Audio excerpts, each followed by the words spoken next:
Mic check, mic check. Evan Landez, are you on the line? I am here, JM. How are you, buddy? A little bit stressed. A few technical problems, as you would expect from a live show. But great to have you on the line, Evan, a.k.a. Groove Junkies. Listen, I've been playing some hot house classics from you guys, over the last, should we say, like 10 years. And some of the ones that I've just had in the collection certainly been big-time classics. What would you say has been the key to your sound, Evan?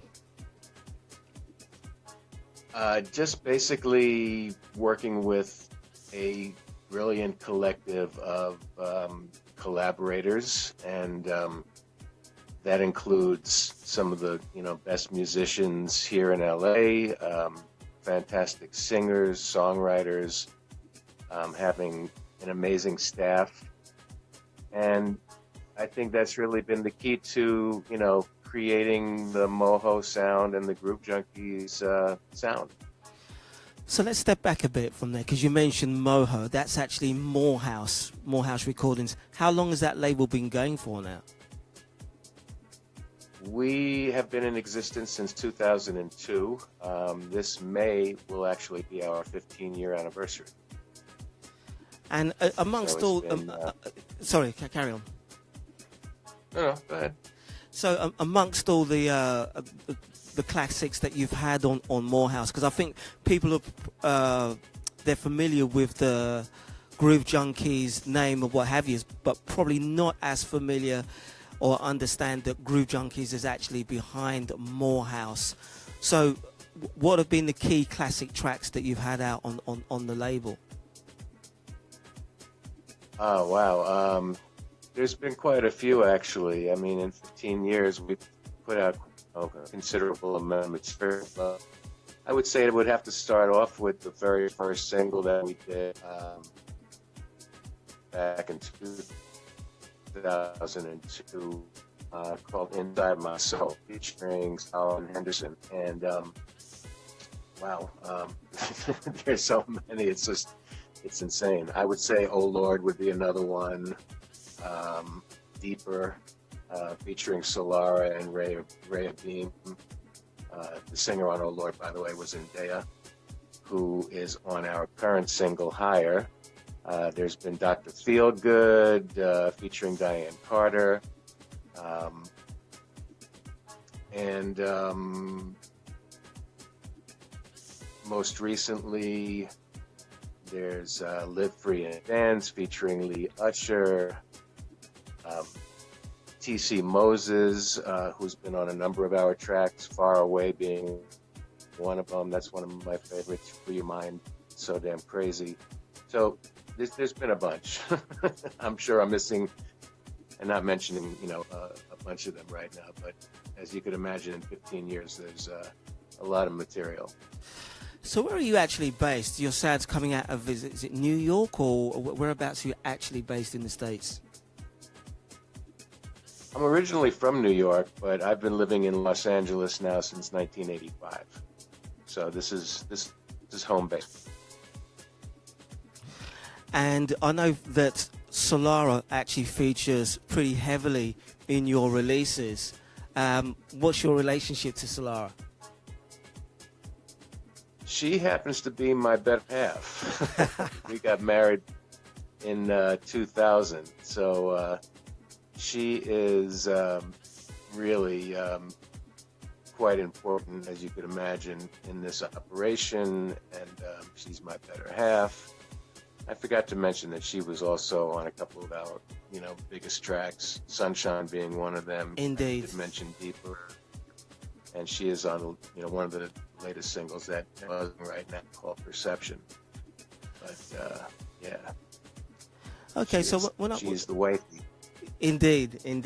Well, I mean, to be honest, I've got a couple of questions in relation to some of the tracks that Solara's done, but just to, focus on the earlier years, you had a collaboration with the Sulfuric guys way back in, 2002, I believe.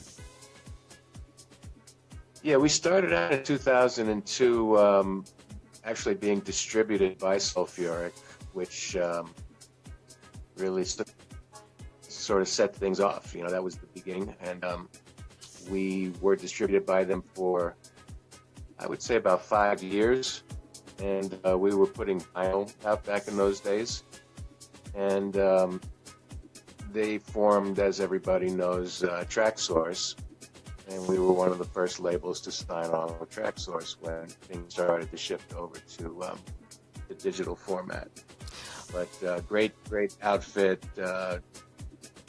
You know, they were very, very instrumental in giving us a leg up. You know, I can't speak highly enough for everybody there, from the owners, Brian Tappert and Mark Pomeroy and Meg and Sheldon Prince and all the staff. They've all been just amazing to us.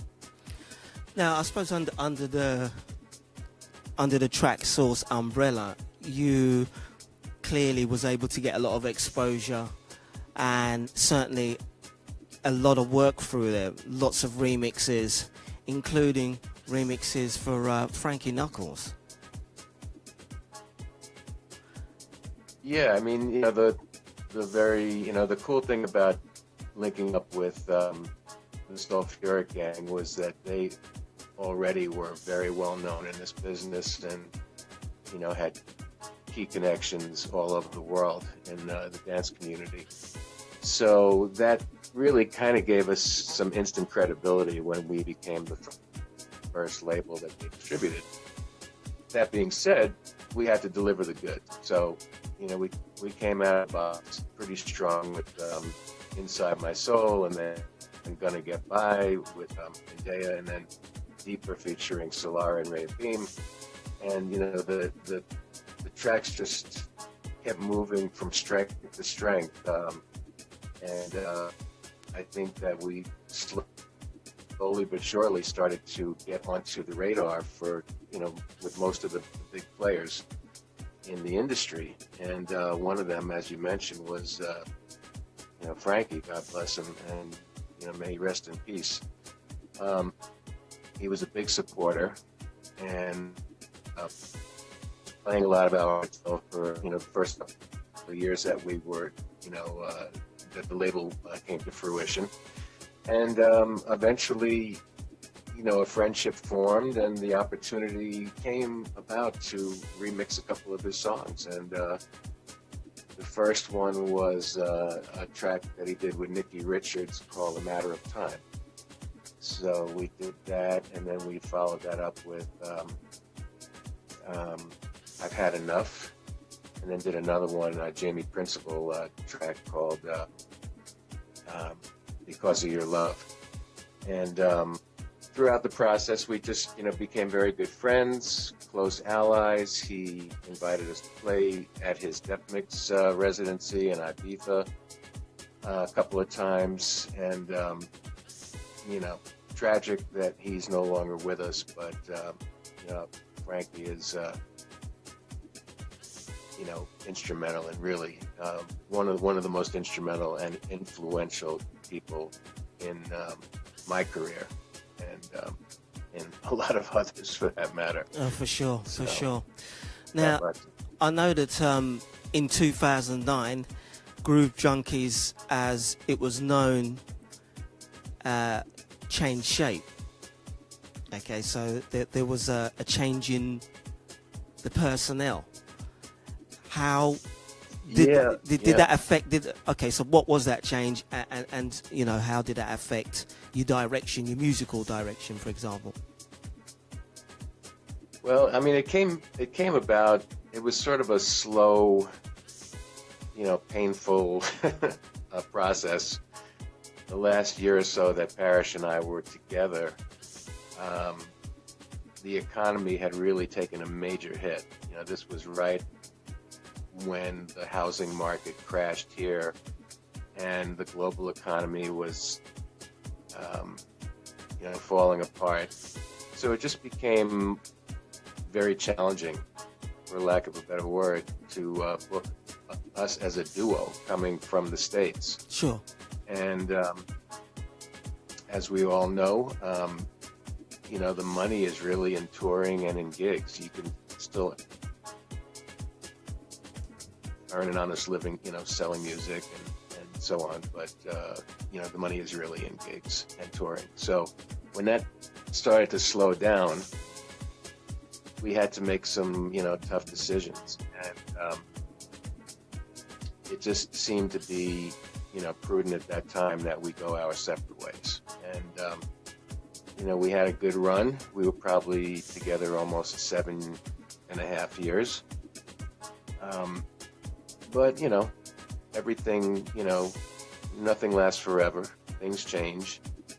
And, we wished each other well. And I, just continued to move forward doing the Groove Junkie thing, which is something that I formed before I even met Parrish. And would you, obviously more how...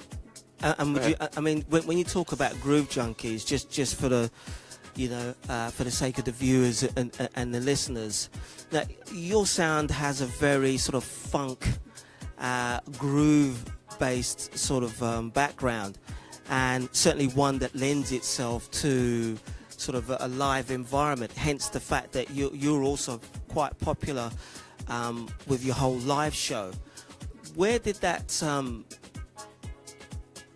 of the funk influence, where did that come from? I mean, was it something that was prevalent as you were sort of experiencing the music scene in the 70s and that? But what was a catalyst that sort of influenced your sound, that funky sound?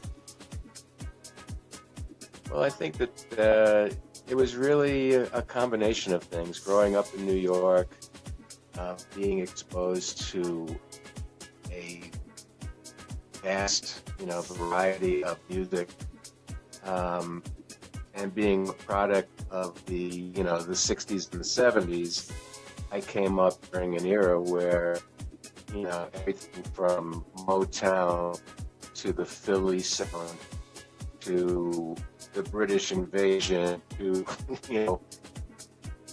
jazz fusion. I mean, there's just so many, styles of music that I was exposed to, including all the jazz greats and the crooners that, my parents used to play, when I was just a little kid. Were you ever involved in, were you, sorry to cut in, were you ever involved in DJing or anything at that time? No. I mean, that was way before I cut my teeth as a DJ. I started spinning in '79. Oh, right, okay. Which is like 37 years ago, wow. Give or take. Wow. And no, but I mean, before that, I was just a kid growing up in New York, and I was a little hippie, little jock, running around New York with my lunatic friends and getting into all kinds of trouble. But it was an amazing era, and we had a great time, and we were exposed to all kinds of music back then. So I think ultimately that's what helped form my musical palette. And then when I started DJing in '79, again, just being exposed to all kinds of, great music, rare groove, disco, funk. It really was, something that just resonated with me. So, I would say that the one common thread that runs through most of my productions is the fact that it all has a little bit of soul. The funk is kind of something that, happens, just organically. Sure. But I think it's more about the soul of me than anything else. And to kind of touch on what you were asking a few minutes ago, the sound has changed though, and it's gone from more of a live, organic sound to a more analog-y, synth-based sound. And it doesn't mean that I'm opposed to, working with musicians and, getting that kind of vibe going again on future projects. But for now, I'm definitely kind of feeling the direction that I'm going in, and, it feels good. Yeah, I mean, just listening to some of your productions of late, I mean, you touched on Higher, you touched on Perception. there definitely seems to be a far more, shall I say, deeper, clubbier sound to Groove Junkies that wasn't there in the past. In the past, you're absolutely right. It was very, very soulful, and as a consequence, you know, there was a lot of funk thrown in. So that soul funk with house combination, you know, definitely was something that you would associate with Groove Junkies. But of late, certainly there really has been that sort of deep, almost techie in certain parts. Would you say that was a deliberate thing? Is that how you've seen it? You know, I'm not sure that it's been deliberate or just a natural evolution of, you know, my style and what I'm feeling. I still love the soulful, live sounding stuff, don't get me wrong, but I do like some tech house. I do like deep house. I do like Afro house. I do like, you know, stuff that's being played in the new disco genre. Indeed. So there's just, you know, good music is really what it's all about, and it doesn't matter what subgenre of house music it is. And you know, I definitely can get a little bit, you know, tougher with my style, and it feels just as natural as, you know, the older stuff, you know. But again, I think the common, you know, denominator is that it's got to have some soul. And, right. I also try to, you know, well, you know, I'm trying to leave a little bit of a footprint. At least my contribution to society is I always try to tell a story, be creative with the storytelling, and be uplifting with the message I'm trying to deliver without beating people over the head with it. And, you know, it's music that you can listen to and, you know, evoke, that will evoke thought, but also want to make you move at the same time. So there's definitely where my head is at these days. Indeed. There's definitely a message in higher, isn't there? I mean, what would you say? What is the message that you were trying to portray, and do you think that you got that message across in higher? Well, Scott Kay and I, Scott is my fellow collaborator on the project. I would say that, you know, and maybe this was not so much his intent, but my intent was to deliver something that I thought would be very timely with what's going on now in our society. You know, with the recent shift in, you know, the new administration and all the turmoil that's been going on, not just here. You're talking about Donald Trump coming into power and stuff, yeah? Yeah, I think that has, you know, that had a little bit of influence on the direction of higher, particularly the singing part that is beautifully executed by Indea. Was inspired the hook, and the spoken part, which is Barbara Ann Tier, is, you know, it's a little bit more, you know, kind of take from it what you will, you know, kind of a thing. It will probably, you know, resonate with people differently depending on what they're going through in life. But it's really about, you know, not losing yourself, not losing your identity, sure.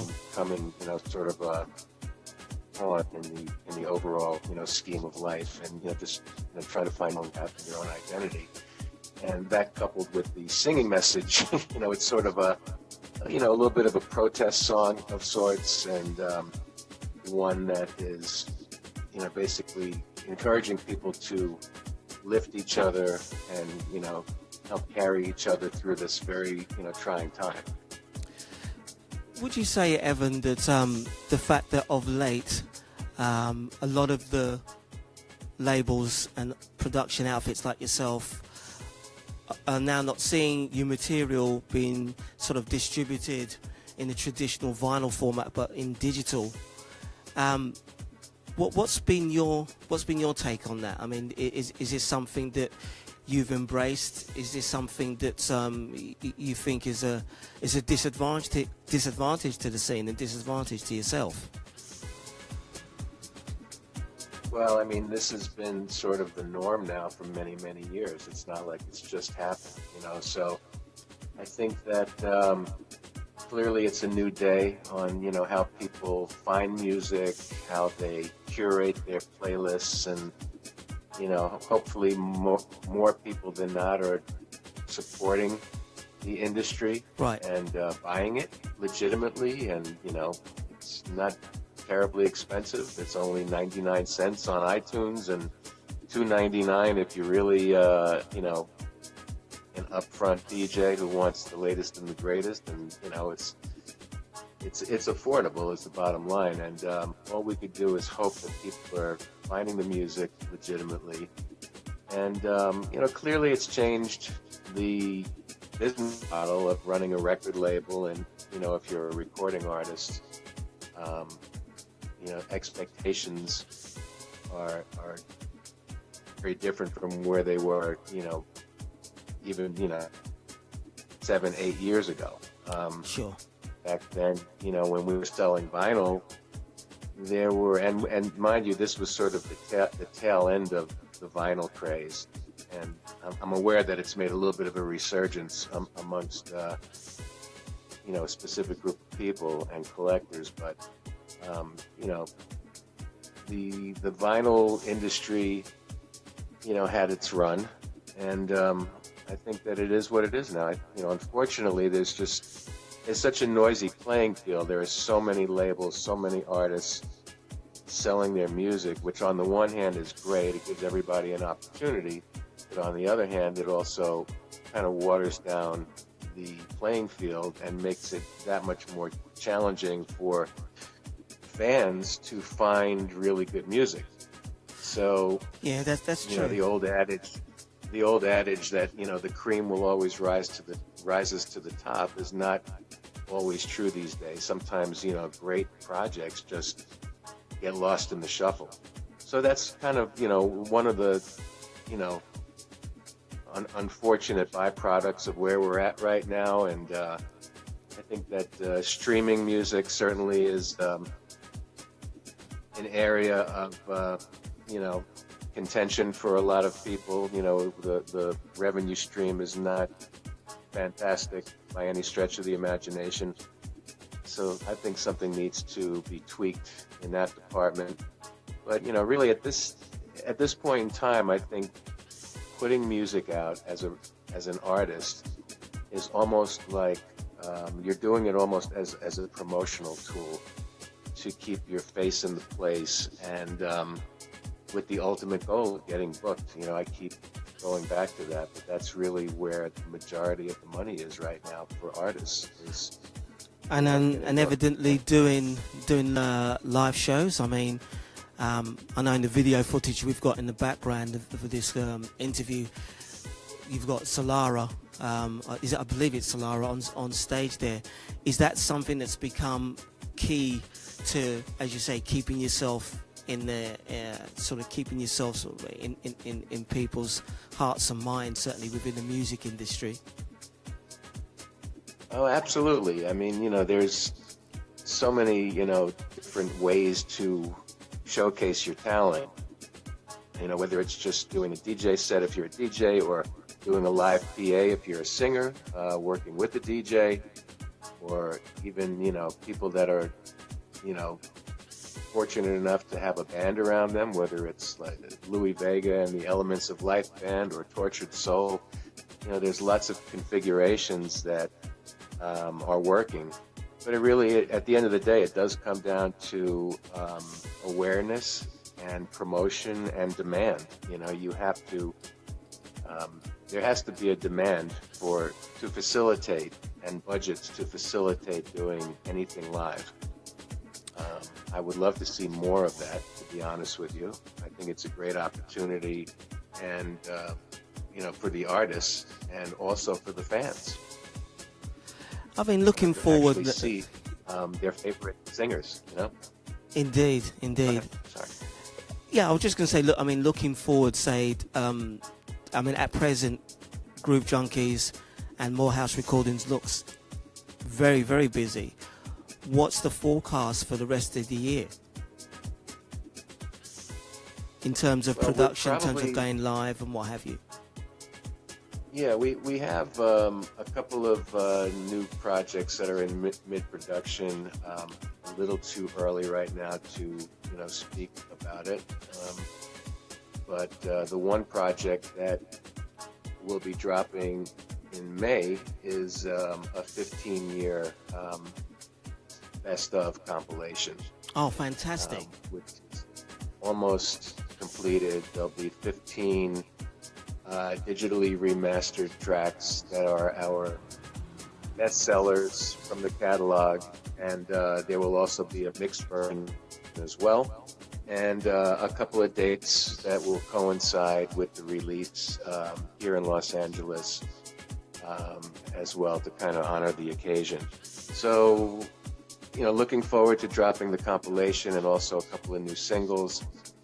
There's a collective project that we're working on right now that I'm very excited about, that will be, there'll be more information on that, but it's going to basically be an all-star group of producers and singers. And that's really all that I'm at liberty to say right now, unfortunately.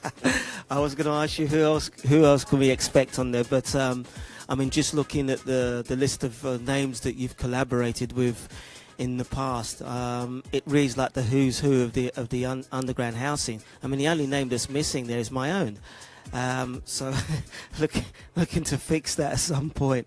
But listen, Evan, it's been an absolute pleasure having you on the show today. Just the few tracks that I've played, even just going through the track listing, there's always there's one or two tracks you come across and you think, oh, hang on a second, I wasn't actually aware that was a Groove Junkies track. So I've managed to pull those out in today's mix, and it's just the sound has really been it says something about the underground house scene over the decade.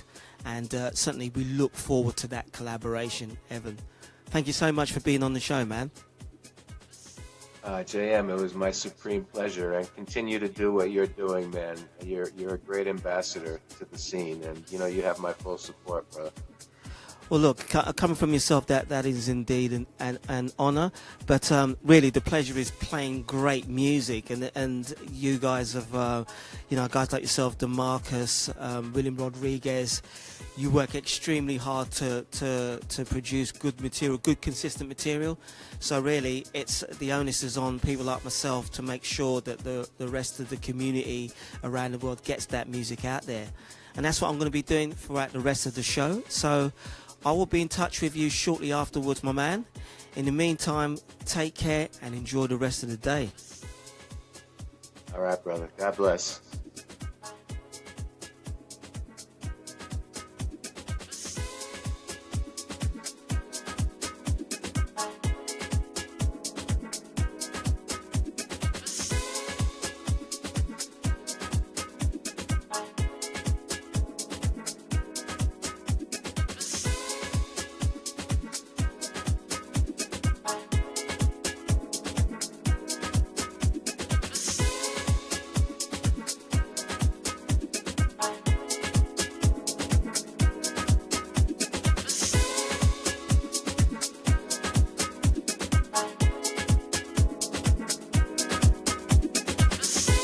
Yes, indeed. There you had it, Evan Landez, all the way there from the United States. Excellent producer. And like I said, actually, I went through some, went searching through my track collection and found that there were some gems that I used to play in the UK that I had no idea were under the Groove Junkies banner. So sit tight. I've got more Groove Junkies in the MIX This is Jim Fee Masters with the weekly R&G courtesy of the House Junkies. This is what we do, the HOUSC 24/7. Keep it locked.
Sound of Perception in the background. Do apologise for all the fans of the weekly R&G artist showcase, and the House Junkies started half an hour late due to technical problems over here in Australia. I see new dimension. All part of live radio, yeah. Let go, where there's truth in my stride and nothing real. If you're actually watching this show, please remember to like and share. So you need to make sure as many people get to hear good music as possible, and that only comes from you sharing. House Junkies 24/7. Let's go. Tears and confusion no longer have power on me. On me, on me, on perception. Ooh, I'm just living for life. Perception, yes, I'm redemption for soul. Perception, I embody the strength of a queen. Perception, and you can't come for me. Perception, perception, perception, perception, perception, perception, perception, perception, perception, perception, perception, perception, perception. No, you can't come for me, for me, for me.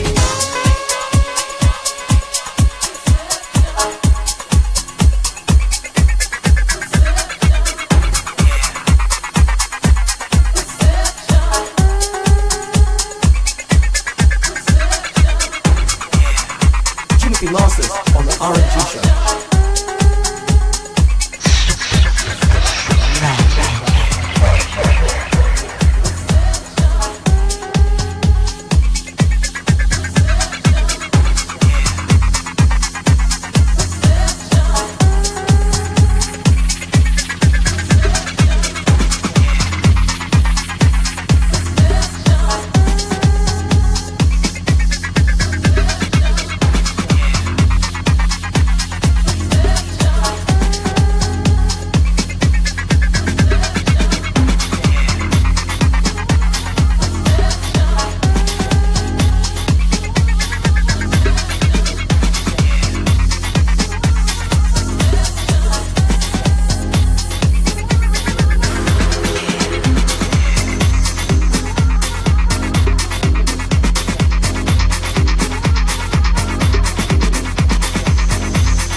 spirit run free. I'm addicted to the ride.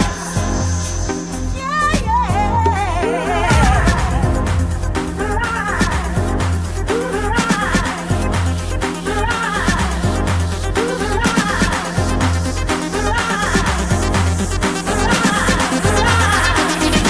Everybody come on, come on, come on, come on.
mass culture we live in, and it makes you look like something or act like something that you really aren't.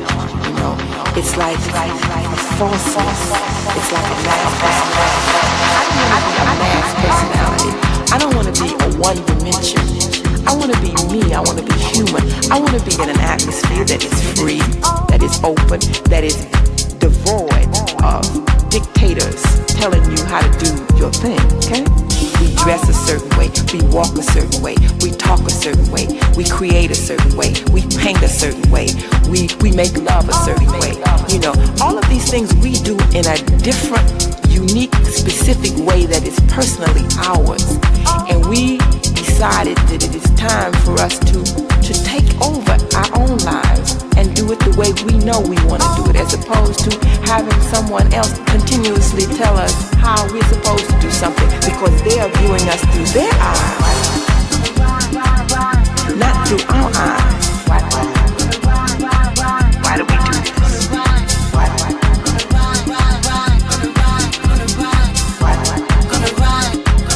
do we do this? Why do we do this?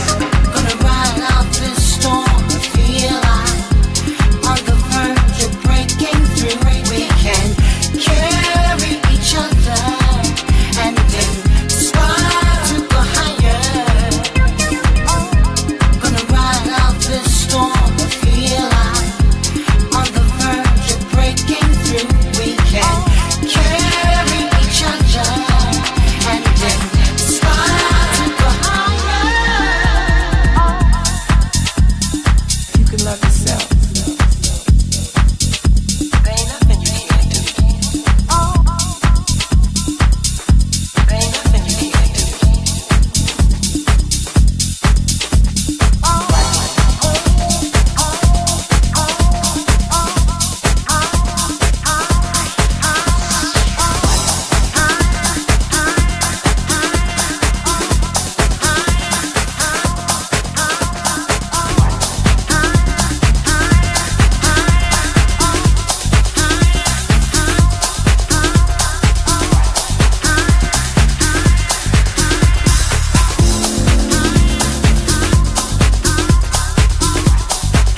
inequality has divided us.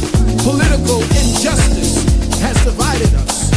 Status and position have divided us. Culture and class have divided us.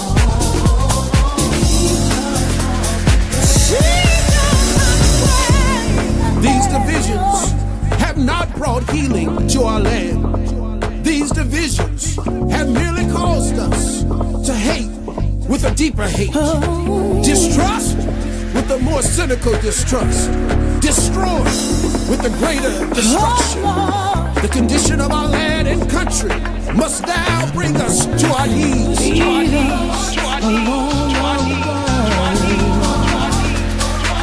There is a spiritual awakening happening throughout our nation. The spiritual awakening will only happen when we kneel to pray. Oh Lord, teach us how to pray. Oh Lord, teach us how to pray. Oh Lord, teach us to pray for deliverance from all emotional, mental, and substance abuse. Oh Lord, teach us how to pray. Teach us how to pray for peace in our nation. Oh Lord, teach us how to pray. Teach us how to pray for love, regardless of race, color, creed, or nationality. Oh Lord, teach us how to pray. Show us your will and your way. Oh Lord, give us your peace and your love. Oh Lord, hear our pain each and every day. Teach us how to pray, how to pray, how to pray, how to pray, how to pray, how to pray, how to pray, how to pray, how to pray. We just can't keep growing apart. Day by day by day.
Yeah, if you just climbed on board the sound of the House Junkies, and you've got the Groove Junkies Artist Showcase. We just had Ivan Landez on earlier.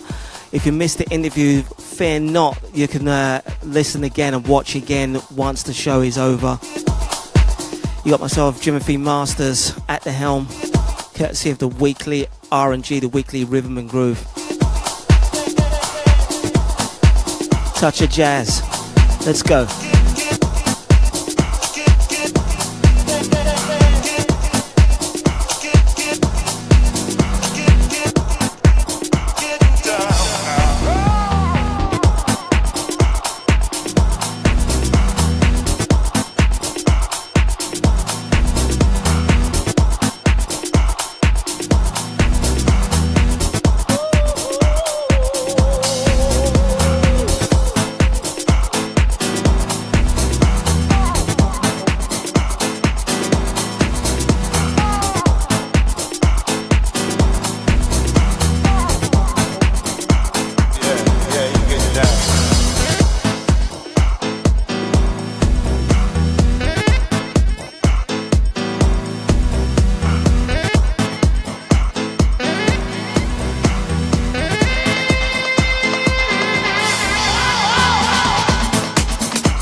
Mm-hmm.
Yes, indeed. Yours truly, Jim Finn Masters, with this week's Artist Showcase featuring all things Groove Junkies, courtesy of the House Junkies. Track in the background features the man himself, the legendary Frankie Knuckles. Groove Junkies been in the business for a good part of 15 years, producing some of the genre's best funky housey tracks, without a doubt, coming all the way from the United States. Once again, if you just caught the show late, there is the recording which will be available just after the show. But don't forget, if you hit me up live now, please remember to share and like. About another 10 minutes left of tonight's show. Hope you've enjoyed it so far. Sorry to guys in the chat rooms, I didn't actually have enough time to log on, but I know you're out there, I can feel ya. So sending this one out to Ivan Landez and Solara. Hope you're picking up the show, man. Excellent interview. Look forward to speaking to you in the next few hours.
I'm, yes indeed, going to love you and leave you with this one.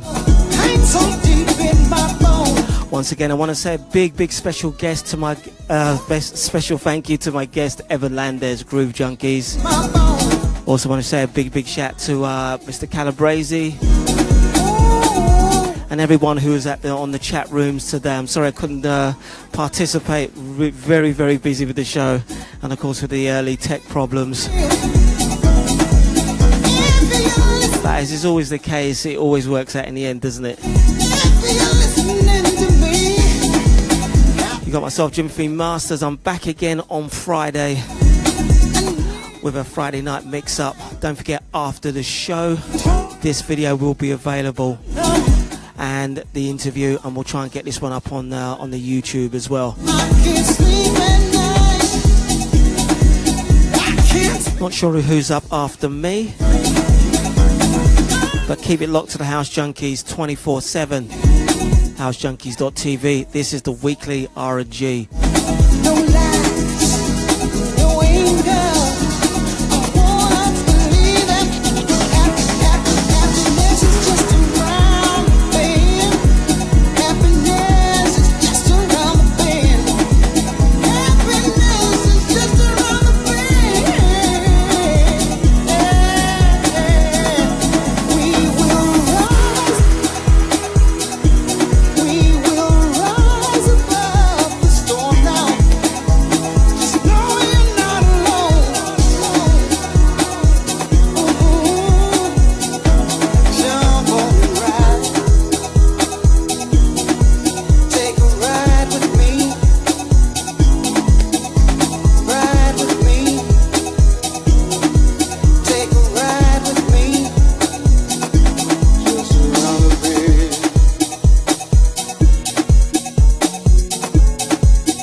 Masters on the R&G show.